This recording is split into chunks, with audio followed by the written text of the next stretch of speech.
Hello students, today we are going to study about the solution of linear systems by iterative methods.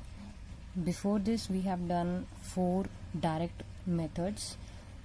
Today we are going to start with our first iterative method, which is known as Jacobi method. Here we first assume an approximate solution of the linear system of equation. Let's start with an general example. Let's see. This is equation 1, which represents the n linear equations. Okay, यहाँ पर आपके पास a11, a12, a1, n up to n आपके पास यहाँ पे a के coefficients रहेंगे जो x1, x2, xn हर एक के साथ है. b1, b2, bn इस तरीके से राइट हैंड साइड है. इट मीन्स ये आपके पास अगर एक आपके पास ये क्या है, नॉन होमोजीनियस इक्वेशंस हैं. Here we will have aii not equal to 0. ठीक है, this is very important condition. aii means i 1 to n तक जा सकता है क्योंकि n इक्वेशंस हैं. n आपने कोफिशिएंट्स लिए हुए हैं यहाँ पे. हर एक इक्वेशन में n मतलब n क्रॉस n आपके पास टोटल कोफिशिएंट्स हैं. तो यहाँ पर जो ये टर्म्स हैं a11, a22, a33, a44 और ann, so the diagonal elements should not be equal to 0. ठीक है, अगर इनमें से कोई भी एक 0 होता है then we rearrange these equations. Okay, so next we rewrite the system of equation 1 as this follows. ठीक है, we have already यहाँ से x1 हमने वैल्यू निकाली तो b1 and rest of the terms from the right hand side, तो ये minus में आ गई और डिवाइड कर दिया इस कोफिशिएंट से तो हमारे पास वैल्यू आ गई. नेक्स्ट हमारे पास x2 की वैल्यू आएगी नेक्स्ट इक्वेशन से, जिसमें हमने बाकी सारी टर्म्स राइट हैंड साइड में लिख दी. तो b2 minus a21 x1, a23 x3 and so on minus a2n xn आ गया. और क्योंकि यहाँ पे कोफिशिएंट a22 था तो divide the whole right hand side by a22 on the similar terms.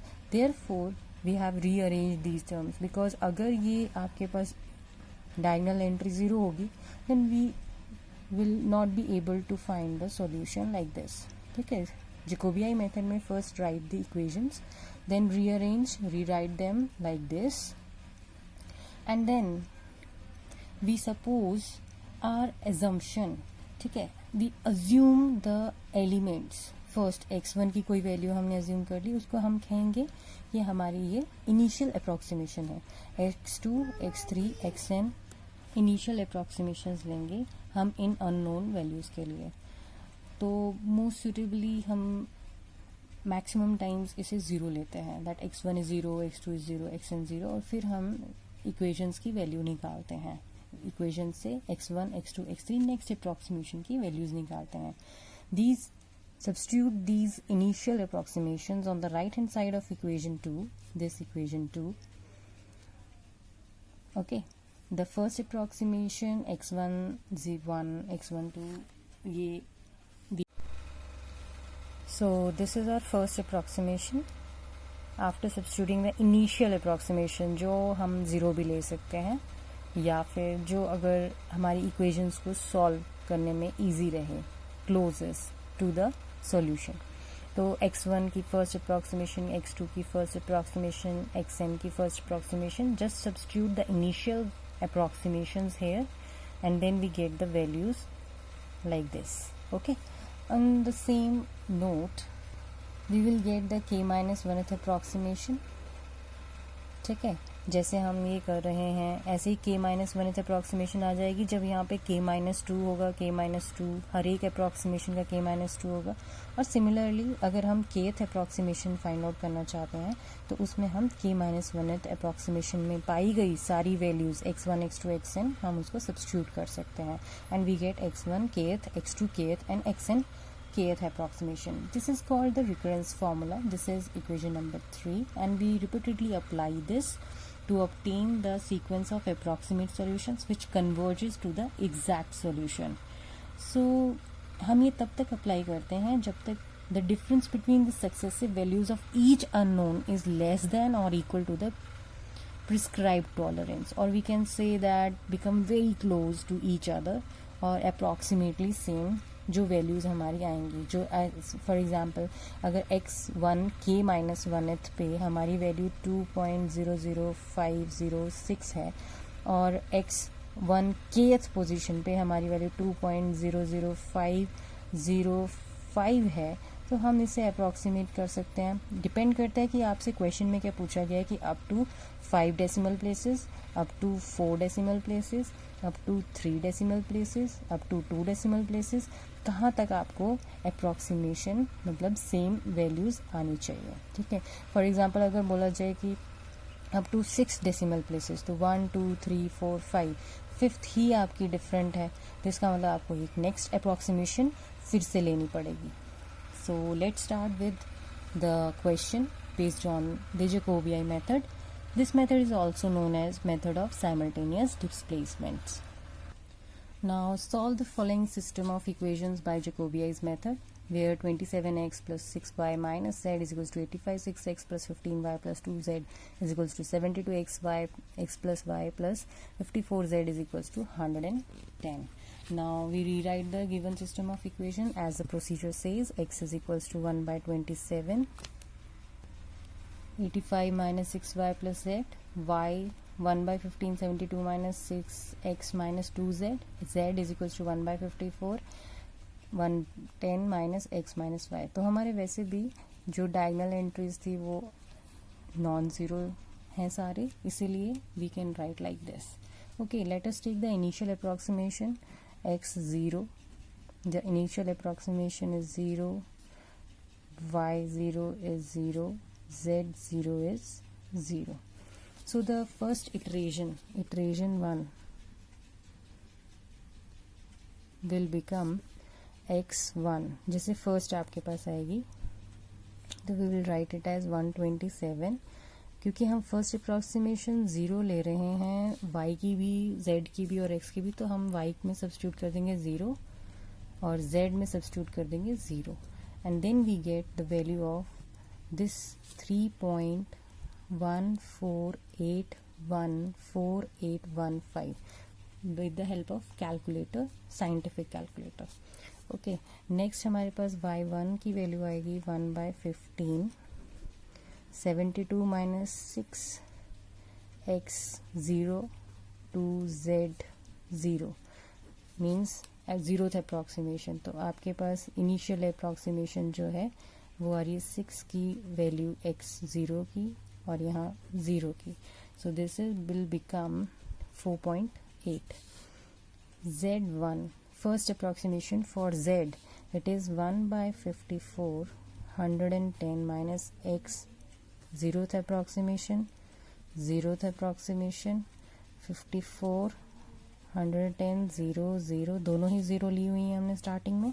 तो हमारे पास जो वैल्यू आ रही है वो आ रही है 2.03704. ठीक है. तो हम क्या करेंगे, हम 4 डेसिमल प्लेसेस तक ही वैल्यूज़ लिखेंगे. अब नेक्स्ट जो भी लिखेंगे, यहाँ पे तो ऑलरेडी 0.8 तक ही आया था.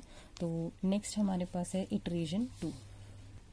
The second iteration for x is x2 1 by 27, 85 minus 6y की फर्स्ट अप्रॉक्सीमेशन जो आई है और ये.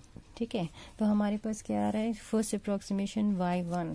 तो y1 की वैल्यू हमारी फर्स्ट अप्रॉक्सीमेशन आई है 4.8 और z1 की वैल्यू आई है 2.0370. ठीक है, मैं 4 डेसिमल प्लेसेस तक ही लूँगी.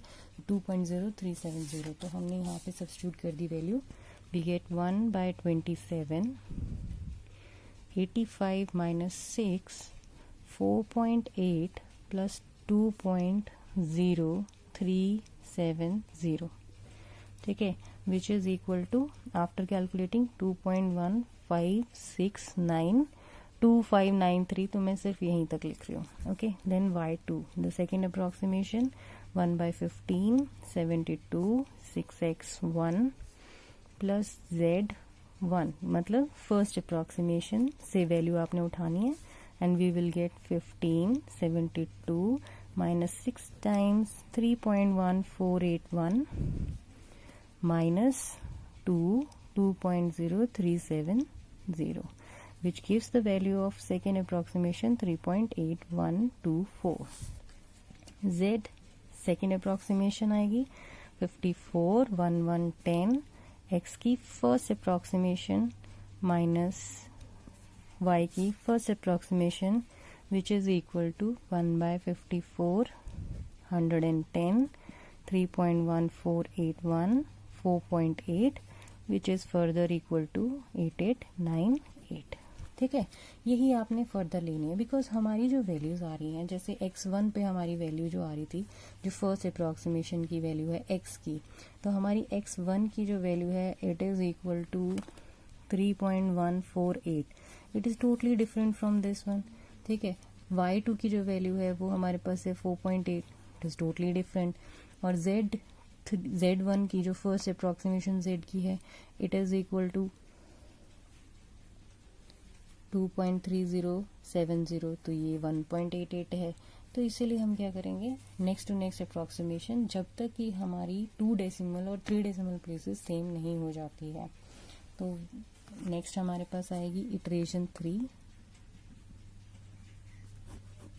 तो आफ्टर कैलकुलेटिंग मैं डायरेक्ट बता रही हूँ आपको कि x third iteration, y third iteration और z थर्ड इटरेशन मेरे पास क्या आ रही है after calculating on the same steps. यहाँ पे जैसे x3 है तो हमारे पास फॉर्मूला वही रहेगा, बस आपने 6y2 लिखना है, मतलब सेकेंड अप्रोक्सीमेशन लिखनी है.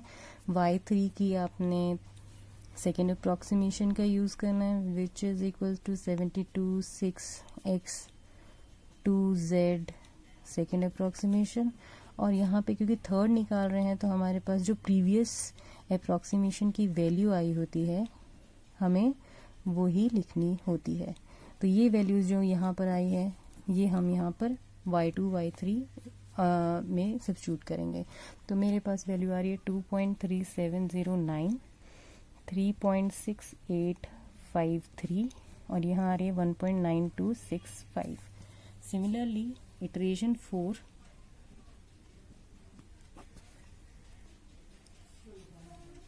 आया है आपके पास x4 2.4005, y4 3.5978, z is 1.9249. Okay, तो यहाँ पर आपके पास first decimal place almost same है नेक्स्ट के लिए. तो इटरेशन 5 में भी आपके पास 2.41 है, 3.58 है, 1.92 है. यहाँ तो सेम आ गया ऑलमोस्ट, लेकिन जो आपकी अपर है उनमें थोड़ा सा डिफरेंस आ रहा है सेकंड पोजीशन तक, इसलिए हम इटरेशन 6 भी लगाएंगे. और इटरेशन 6 हमारे पास आएगी दिस वन. इटरेशन 6 में 2.4232 आया है, 6 में 3.5752 आया है, z 1.9259 आया है, और 7th में आपके पास आ रहा है 2.4250 5739 1.926. तो यहाँ पे 2 डेसिमल प्लेसेस तक हमारा ऑलमोस्ट सेम है. तो हम 3 डेसिमल प्लेसेस का देख लेते हैं. तो 2.425 8th इटरेशन में पहुँचते हैं तब आता है. सेम प्रोसेस रहेगा. 8th में हम 7th की वैल्यू डालेंगे, 7th में हम 6th की डालेंगे एंड सो ऑन. तो आपके पास जितना मिनिमम देखिए 3 डिफरेंस 3 का है और यहाँ पर आपके पास ये है, तो हम यहीं पे स्टॉप कर जाते हैं. ठीक है, तो हमारे 2 x और y तो पहुंच चुके हैं अपने 3 डेसिमल प्लेसेस तक, सेम है value. Since we have approximate same values for x, y and z, we stop here for the iteration procedure. So the final solution we take x is equals to 2.4253, y is equals to 3.5732 and z is equals to 1.9259. Do more questions, practice more. This is very easy topic.